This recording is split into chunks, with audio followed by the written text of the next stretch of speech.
Hello Year Ones. Today we are going to be reading The Everywhere Bear by Julia Donaldson and Rebecca Cobb.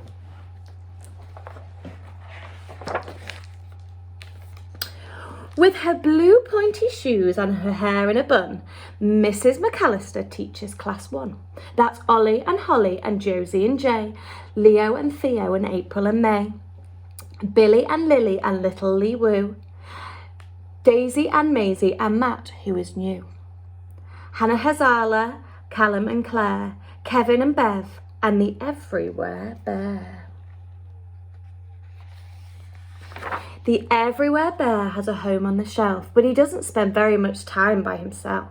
For each boy and girl in the class is a friend, and he goes home with one of them every weekend.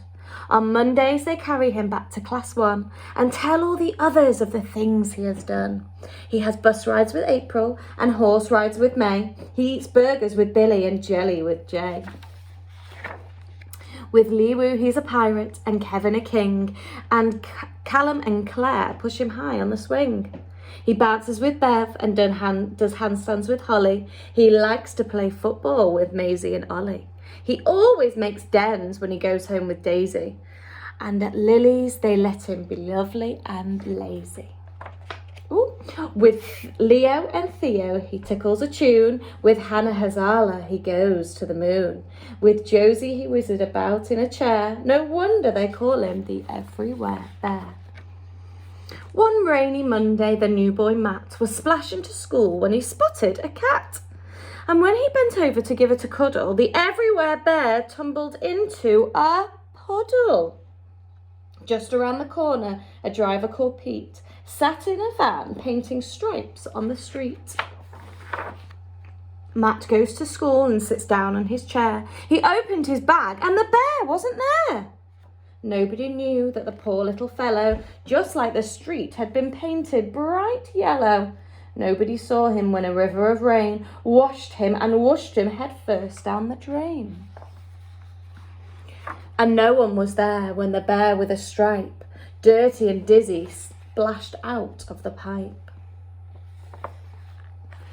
The water was wild and weather was wet when Jim, Jeff and Jonathan hauled in their net. Waves rocked the boat and a storm filled the air. None of them noticed the Everywhere Bear. Back in the harbour, Mohammed Hussein lifted the fish off the boat with his crane.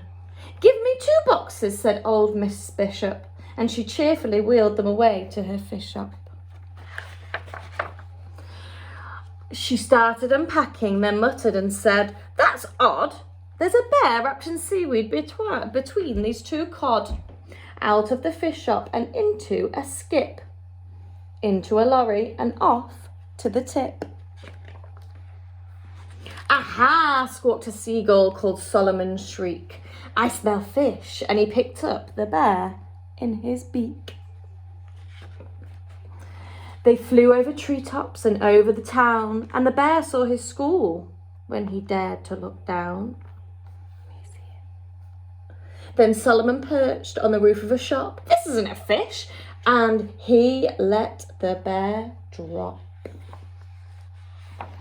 Then a very kind lady called Bethany Burke picked the bear up on her way into work. Each Friday, morning Class 1 pays a visit to one of their favourite places. Where is it? The library. Jay finds a book about stars. Josie finds one about buses and cars. Billy likes aliens and Lily likes lizards. Hannah Hazala is keener on wizards. Finally, everyone's chosen a book. They queue at the counter, then Matt cries out, "Look!"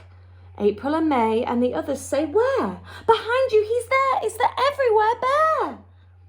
Then they carry him happily home to Class 1, saying, "Where have you been, Bear, and what have you done?" The bear never talks, but he smiles to himself, and he thinks as he settles back down on his shelf, "I've been in a puddle, I've been down a drain, I've been in a boat, I've been in a crane. I've been in a shop, and I've been on a skip. I've been on a lorry, I've been on the tip. I've been in a beak, I've been in the air. No wonder they call me the Everywhere Bear."